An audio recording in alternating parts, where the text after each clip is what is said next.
Howdy folks, hope you're all having a good one, and well yeah, you were probably expecting World of Tanks today. Happy to disappoint you, it's Sea Power again. Those of you who caught Sunday's bonus video, and quite a few of you caught Sunday's bonus video, it got like 100,000 views in 2 days, may have noticed that it's possible I might have mishandled the second scenario that I played in Sunday's video. This scenario was called Charlie's, where you have a surface action group that's trying to hunt, well, if I'm being completely honest, is being hunted by an unknown number of Soviet Charlie-class SSGNs. Let's just say the encounter did not go well for me. I lost all 3 ships and I never even detected the submarines that were attacking me. However, it was not simply because surface vessels are almost always outclassed by hunter-killer submarines.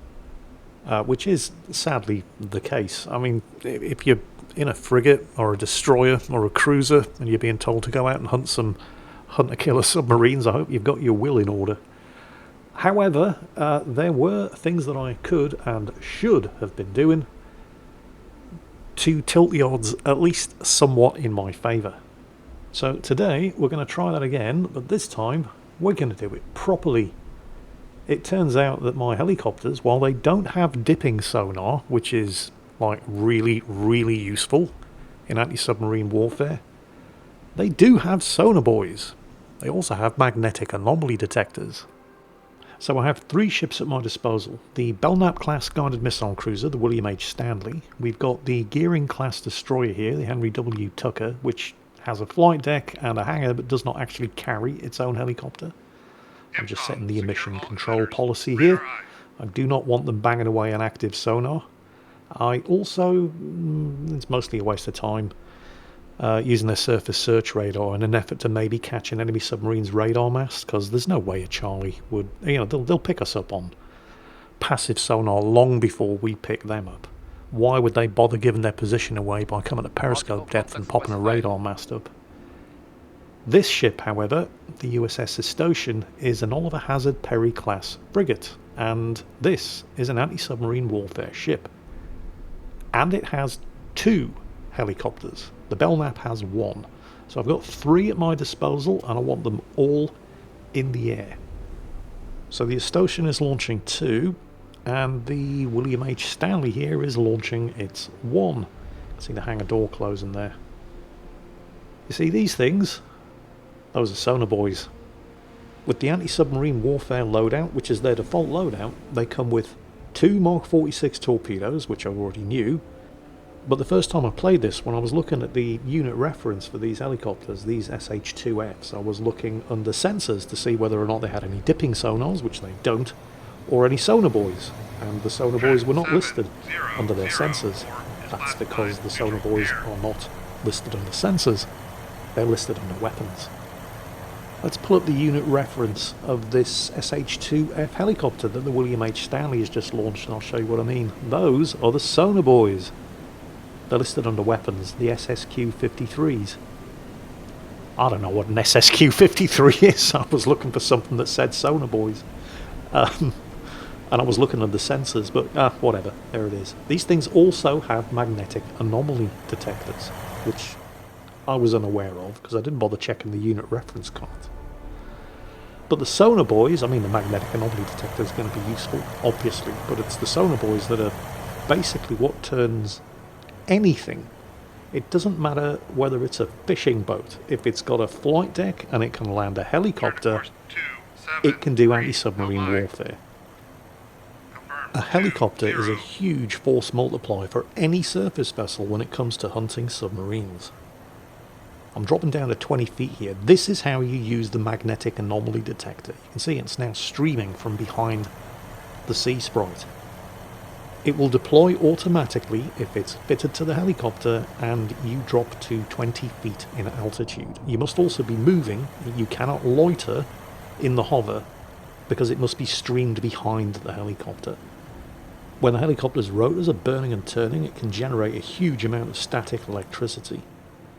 In fact, one of the duties of the deck crew when a helicopter is landing and being recovered back on board its mothership, they have a big stick an insulated stick which they use to earth the helicopter before it touches down to get rid of that static charge.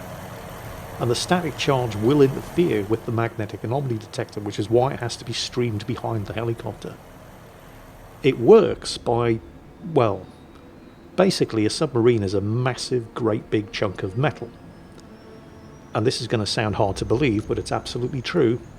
It's a big enough chunk of metal that it can actually cause local interference with the Earth's magnetic field.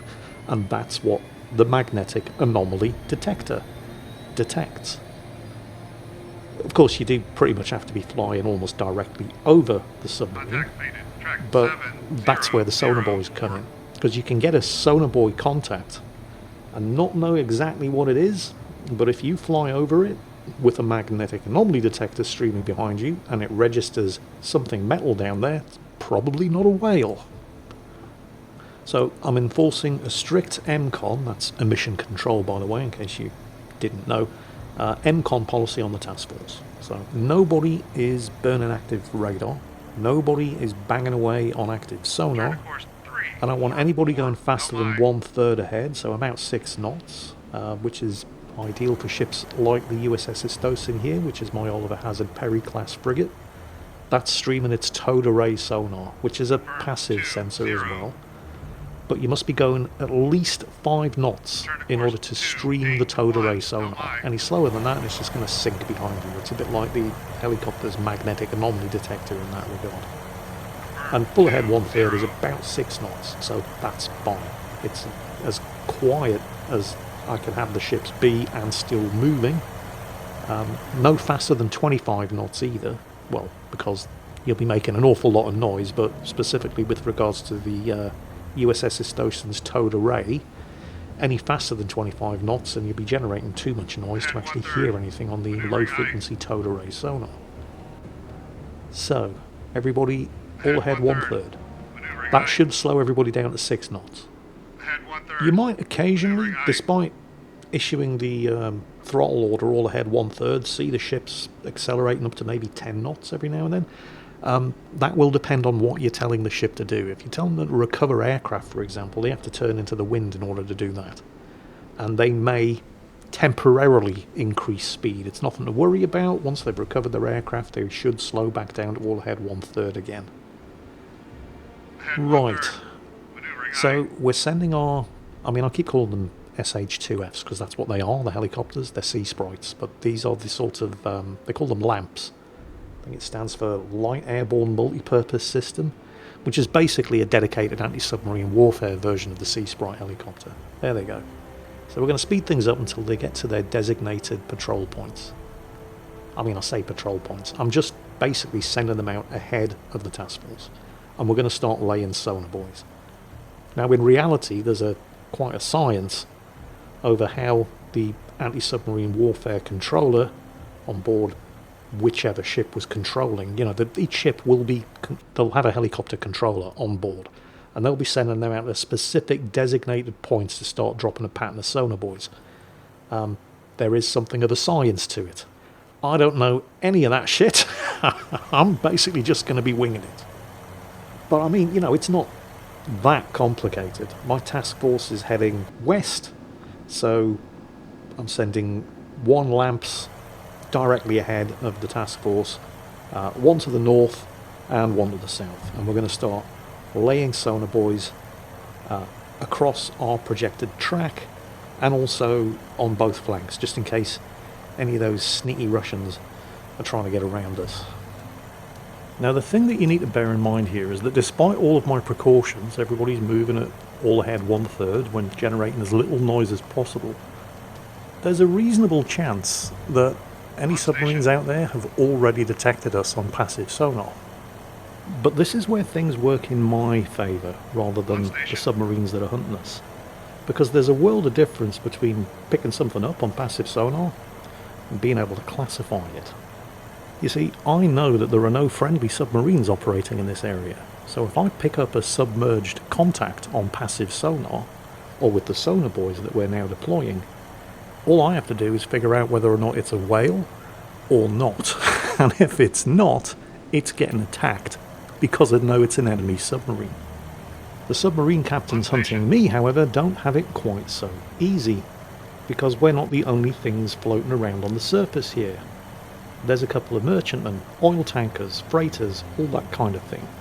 So the captains of these Charlie class SSGNs have got to try to classify what's a warship and what isn't. Now that will get significantly easier for them the closer they get to us, but you can bet that they're closing in trying to classify all of these surface contacts that they've undoubtedly picked up by now. Hang on a minute, we have a contact. Wow, that was lucky. Okay, this is what we call a datum. It's not a precise location of a submarine, but one of our sonar boys has picked something up. So, you see that yellow ellipse? That's the current datum that we've assigned to track number 2. Now what we need to do now is what they call prosecute that datum. We need to refine that contact, identify it if possible, but at the very least, narrow down the area. So let's drop a sonar buoy directly on top of it by vectoring one of the lamps over to the datum position. And you have to be quick about this, you have to be aggressive, because the age of a datum is a factor. Once it's more than 5-10 minutes old, it becomes less and less useful because the submarine's going to be moving. Let's get some more sonar buoys plotted. I know that there is at least 2, possibly 3 Charlie class SSGNs out here, and they're not necessarily operating within a tight box. They could be circling around trying to attack us from multiple directions. So let's continue vectoring aircraft to drop more sonar buoys, and this guy, we'll drop him down to 20 feet, so he'll stream the magnetic anomaly detector. He's going to head directly to that datum as quickly as possible and drop a sonar buoy down directly on top of it to try to resolve that datum and identify exactly what it is that's making that noise. Now I've got the lamps here within about 5 minutes of picking up the original contact, so it's still fresh. We're going to get another sonar buoy away, drop down at 20 feet, stream the magnetic anomaly detector, and straight away we now have a contact. It's very quiet, but let's have a look and see what we can tell about it from the passive sonar. Oh, well, it's a submarine. Whatever it is has a 7-bladed prop. Now, it could be a Los Angeles class, except we know there are no friendly submarines operating in this area, so that's good enough for me to classify this as hostile. And we are going to attack that target with a Mark 46 torpedo. The Mark 46 is a good torpedo. It's basically the backbone of the US Navy's helicopter-borne anti-submarine warfare forces, but it's a lightweight torpedo. It has to be in order to be carried by a helicopter. The explosive charge in the warhead is only about, well, it's less than 100 pounds. Unlike the Mark 48, which is the torpedo used by the submarines, which has a warhead more than 6 times bigger. You can still kill a target with a Mark 46.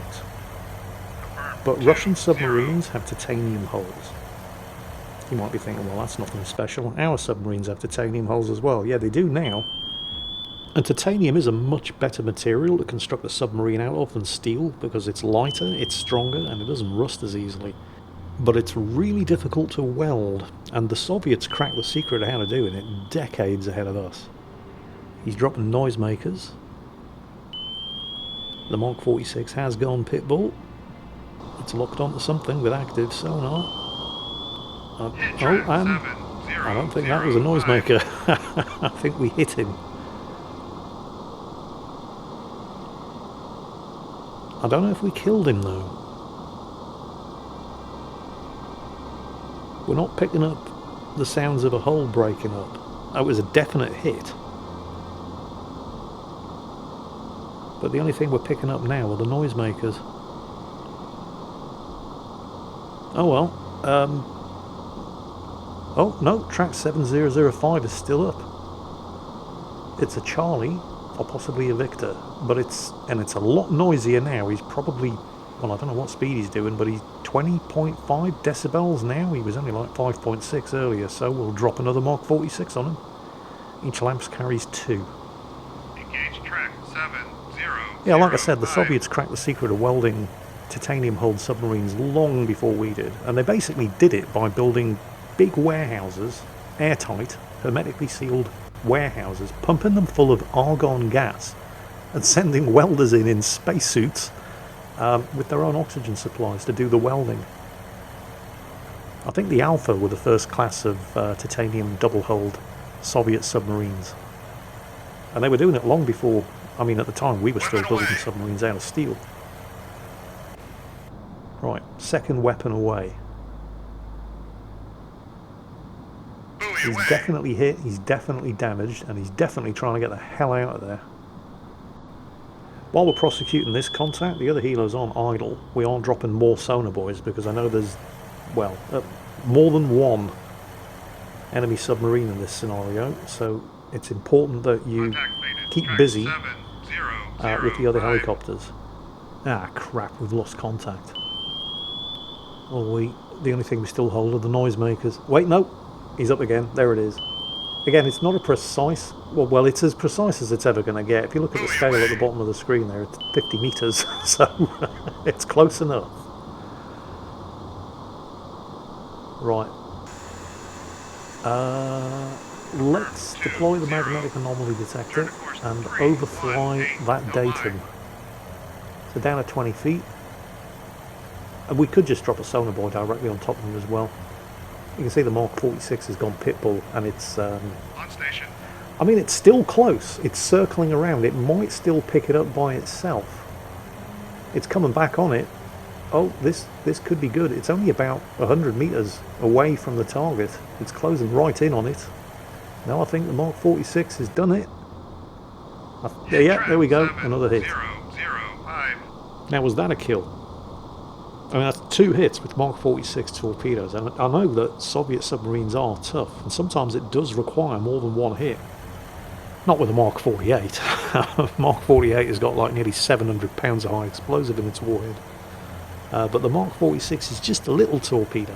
Turn to course 65 LMI. Still don't know for sure whether or not we've got it. Again, I'm not picking up the sounds of a hull breaking up, which you'd expect to hear if we had sunk it. I mean, at some point it's going to reach crush depth and it's going to implode, assuming we have crippled it. I mean, we hit it twice, but they're Mark 46 tools. If we'd hit it once with a Mark 48 or an ADCAP, it'd be a goner. I mean, those things carry nearly 700 pounds of high explosive in the warhead. But the Mark 46 is only a little torpedo. Still, we did hit it twice. And of course, the lamps that prosecuted track 7005 is now out of torpedoes. Although he still has plenty of sonar buoys, so now I have to figure out whether or not I want to relieve him with another helo that still has weapons, and then recover him back to the Estosin and resupply and rearm and send him out again. Or just leave him there, because he does still have sonar buoys. I'm not sure how much value I would get out of dropping any more sonar buoys in the immediate vicinity though, because, you know, there's already more than a few there. And these things operate on batteries that are good for a few hours. So there's not a lot of point in dropping any more sonar buoys in the immediate vicinity. I'm going to recover this helo, and we'll continue dropping patterns of sonar buoys with the other 2, while the first helo recovers back to the USS Estosin and rearms and resupplies. Oh, hang on a minute. Ein Minuten bitte. Yeah, there it is. That's a confirmed kill. That used to be a Charlie class SSGN. Hence the name of this scenario, Charlie's. Bear in mind that the scenario is Charlie's, not Charlie, so there's at least one more out there. And he will definitely have heard all of that. So he's probably sweating bullets right about now. He's also probably still trying to close in and classify all of these surface contacts that his passive sonar has undoubtedly picked up. But the fact that I haven't detected any enemy torpedoes yet means that he's probably still working on doing that. Anyway, let's get the conquering hero here back to its mothership, in this case the USS Estosin, the Oliver Hazard Perry class anti-submarine warfare frigate and get him resupplied, rearmed, and then back out on patrol. The ship's the one that gets the credit for the kill, by the way, not the helicopter. Seems a bit unfair. But, I mean, helicopter pilots are the cowboys of the US Navy Surface Force. Their egos... Honestly, they think they're fighter pilots or something. I've known a few helicopter pilots in my time, and every one of them was a cowboy. But, you know, which is the kind of attitude that you want. I mean, they have dangerous jobs. You really do want aggressive people who think they're invincible for this kind of job. Because if anybody stopped to consider their own mortality for a minute, they just wouldn't get airborne. During the Falklands War, for example, the Sea King helicopter crews on board HMS Invincible and HMS Illustrious, one of their potential duties, I'm not making this up right, missile decoy. The idea being they would have this radar decoy strapped to the side of the Sea King, and if an incoming missile got through the various different layers of defence, the helicopter pilot's job would basically be to try to sucker the missile into going for them rather than the carrier.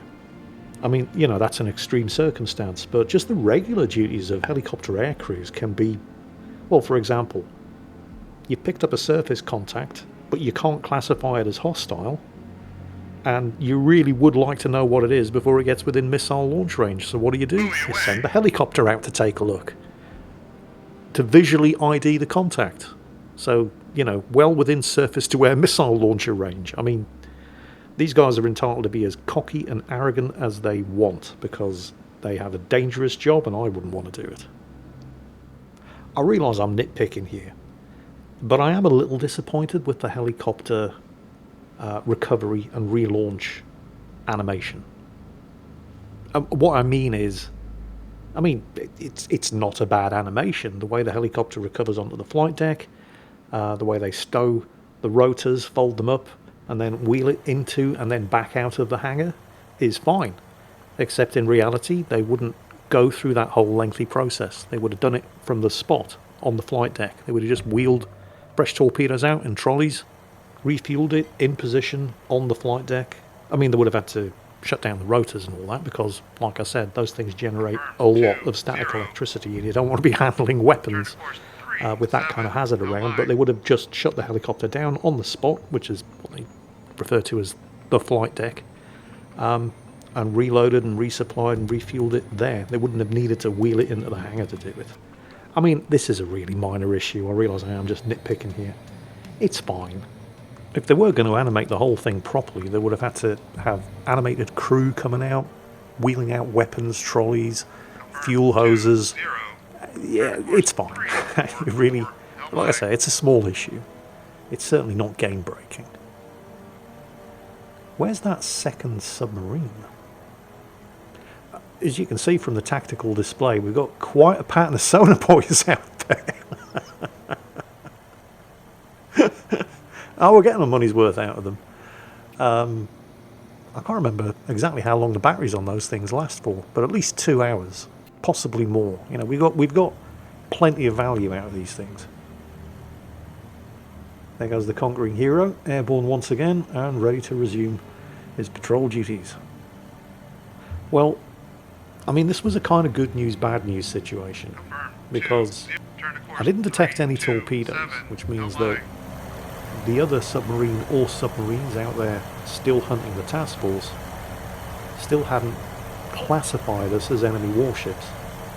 But I also wasn't picking anything up with the extensive net of sonar buoys that I'd deployed. Quite some time went by. I mean, I was using time acceleration. I think around about 15 minutes of gameplay, which probably equated to about an hour and a half of real time in game, before I picked up a second extremely suspicious contact. Passive contact. Designate track 7010. Contact baited. Track 7010. New passive sonar contact, track 7010. Look at the size of that datum ellipse. That's about 30 kilometers across. We only actually held that on passive sonar for a couple of seconds and then it faded. So, I mean, that's a big old search area. We do have a couple of sonar buoys basically directly on top of that datum, however, but more to the northwestern end of the datum and very little down to the southwestern end of the datum. So I'm vectoring everything that I can down to prosecute that datum and try to resolve it. Because remember, the age of a datum is a significant factor. I mean, it's a pretty poor datum in the first place. It's absolutely massive. The submarine, or whatever it is, could be anything within something like a 30-kilometre stretch of ocean. So we really do need to get everybody over there as quickly as possible, get some sonar buoys down, and resolve that contact. It looked like sonar buoy 1032 is the one that picked it up. This guy over here, because it's basically, he got a bearing on something, and that's all he got. So, let's get everybody over there and get that thing hopefully reacquired, or at the very least narrow down the search area.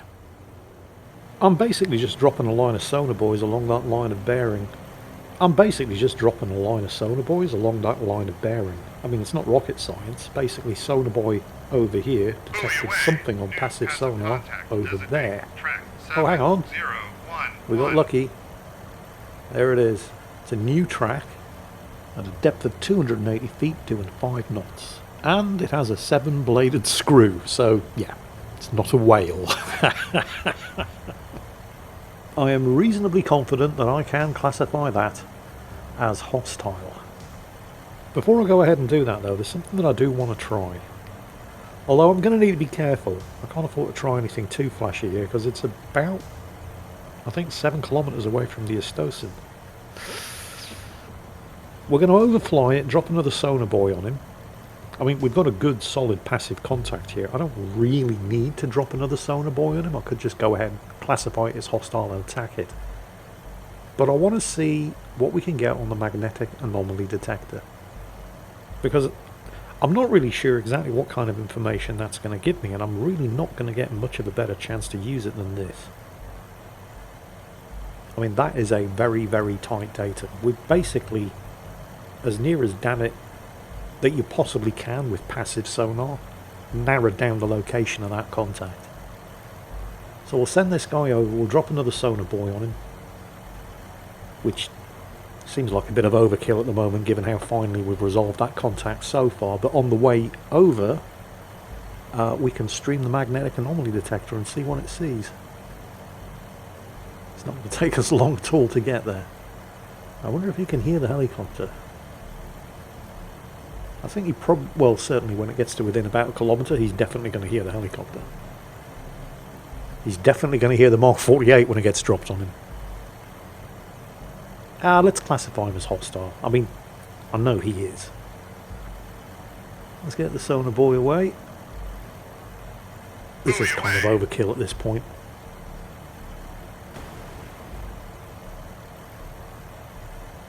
And now let's drop down at 20 feet and we're going to overfly him and see exactly what this detects. I mean, like I say, I'm not entirely sure what information you can get with a magnetic anomaly detector other than that there's something metal down there and it's really big and it ain't a whale. But there's only one way to find out. Turn to course 164 LI. And we're basically flying straight over the top. There we go. It's picked up something. As I suspected, it doesn't appear to be capable of resolving anything other than the fact that there is a large metallic object down there messing around with the Earth's magnetic field. So, yeah, I found out all I need to know. We're going to drop a Mark 46 on this guy. Note that this is a new track. It's not track 7010, it's 7011.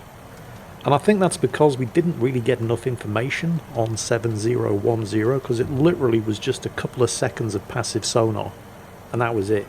Only enough to basically, well, there's something on that line of bearing but we have no idea how deep, how fast it's going or how far away it was. So they've basically given it a new track number once we've gotten a bit more information on it. There goes the Mark 46. Now remember, it took 2 of these to sink the first Charlie. Track I mean, in theory, you can sink the Charlie with one, but don't be surprised if it takes more than one. Mark 46 is not a big torpedo, but it's quick. It's gone Pitbull. In the last video, I kept saying it's going Bulldog. It's a NATO brevity code word. Bulldog is a surface-launched anti-shipping missile. I'm old, I get confused. It's going Pitbull. It's locked on. It scored a hit. But no confirmed kill, again. I mean, it could be sinking. It could be about to implode. We do have another Mark 46. We are right on top of him. Let's give him another one. Track 7011. Off you go, sunshine. Weapon away. So you know, the Germans have just developed this thing called IDAS, Interactive Defense and Attack System for Submarines. It's a surface-to-air missile launcher that gets fired out of the torpedo tube, which means that they can defend themselves from these anti-submarine warfare helicopters now. During the Cold War, though, not so much. The only thing you can do when this happens to you is evade. He's making a lot of noise. 27 decibels. I mean, I'm not complaining, it's making my job easier. He's definitely gone torpedo evasion. He's dumping noisemakers into the water. But the Mark 46 has gone Pitbull. It's not being fooled by the noisemakers. He's also turned on his sonar. I mean, he probably figures he's got nothing to lose at this point, so... But that's just helped us to further narrow down the identification. It's either a Charlie 1, a Charlie 2, or a, well, whatever it was. It's been hit again. Is this enough to sink it? Come on. Again, you're not guaranteed an instant kill here. If he's flooding, he may be sinking. We might have to wait for him to reach crush depth. And if we do need to attack again, it's going to have to be another helicopter because this guy is now out of torpedoes.